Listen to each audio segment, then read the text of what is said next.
அவளுக்காய் சில வார்த்தைகள். அன்பு வைத்ததற்காக உடைத்து காயப்படுத்தப்பட்ட இதயத்தை நினைவுகள் எனும் மருந்தால் மிக மெல்லமாய் ஆற்றி வருகிறாள். எப்போதுமே அதிகமாய் பேசியவள் இப்போதெல்லாம் மௌனத்தை மட்டுமே மிக அதிகமாக விரும்புகின்றாள்.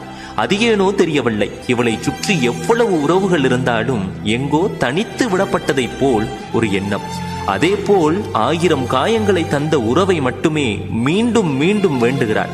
கண்டது எத்தனை காயமோ அது அத்தனைகளையும் கண்ணீரிடம் மட்டுமே சமர்ப்பிக்கிறாள். யாரிடமும் அனுதாபம் தேடுவது இல்லை சொல்லி. முன்பு எல்லோரையும் விரும்பியவள் இப்போது தன்னை தானே மிக அதிகமாக வெறுக்கிறாள். இவளை பொறுத்தமட்டில் அன்பு என்பதே அகிலத்தில் ஆக பெருத்த துன்பம். எங்கும் சுற்றி திரிந்தவள் இப்போது சிறகு உடைந்த பறவையாய் வீட்டில் அடைபட்டு கிடக்கிறாள். எல்லாமே போதுமென்கிறாள். இந்த காயம் எப்போது மாறாத ரணம் என்கிறாள். இறுதியாய் என்னையே அவளை நேசிக்க